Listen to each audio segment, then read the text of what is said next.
Dictation शुरू होगी 5 second बाद।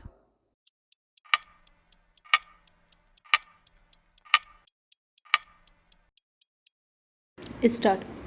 चुनाव आयोग को ईवीएम पर एक बार फिर यह स्पष्ट करना पड़ा कि इस मशीन से जुड़ी समस्त जानकारी सभी प्रत्याशियों को दी जाती है और उसकी सुरक्षा के लिए समस्त आवश्यक उपाय भी किए जाते हैं।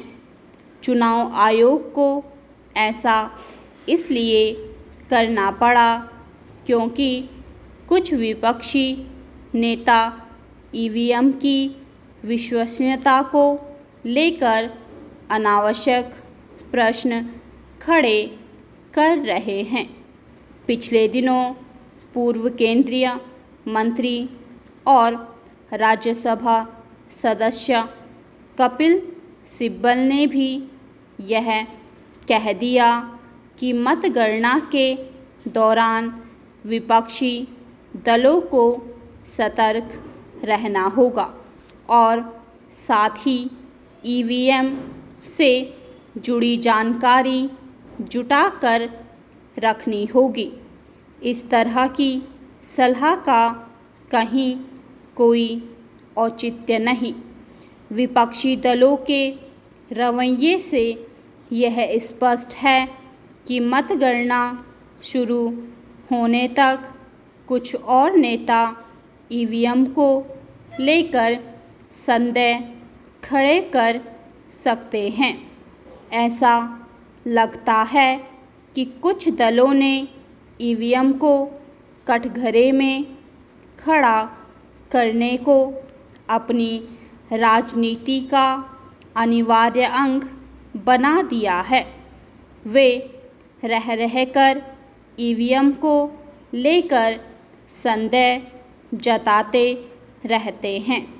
हालांकि विपक्षी राजनीतिक दल ईवीएम के खिलाफ कई बार उच्च न्यायालयों और सर्वोच्च न्यायालय का दरवाज़ा खटखटा चुके हैं, लेकिन वहां से नाकामी मिलने के बावजूद वे ईवीएम पर सवाल उठाने से बाज नहीं आ रहे हैं।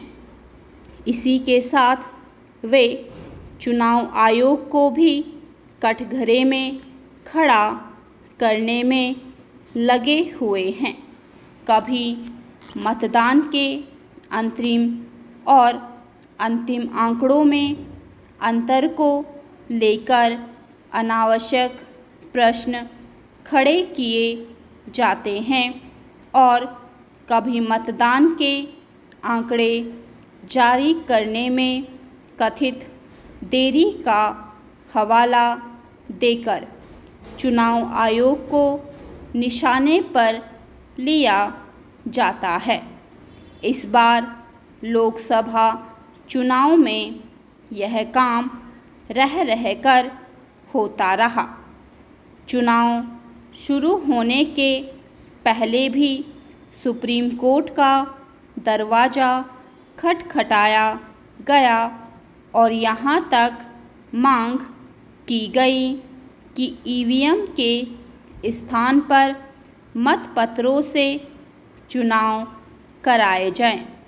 मतपत्रों से चुनाव कराने के लिए यह दलील भी दी गई कि सभी वीवीपैट का मिलान किया जाए।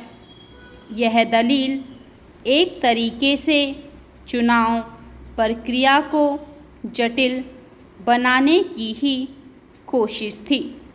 सुप्रीम कोर्ट ने इस तरह के सभी प्रयासों पर पानी फेर दिया। इसके बाद भी कुछ राजनीतिक दलों को चैन नहीं है। यह मानने में अच्छे भले कारण है कि ईवीएम और चुनाव आयोग पर सवाल उठाने का काम जानबूझकर किया जा रहा है ताकि लोगों के मन में संदेह के बीज बोए जा सके। कभी कभी तो ऐसा लगता है कि विपक्षी राजनीतिक दल आम चुनाव में अपनी संभावित हार के बहाने तलाश रहे हैं। यदि ऐसा नहीं है तो फिर क्या कारण है कि ईवीएम को लेकर बार बार वही प्रश्न खड़े किए जाते हैं जिनका उत्तर चुनाव आयोग और साथ ही सुप्रीम कोर्ट की ओर से दिया जा चुका है।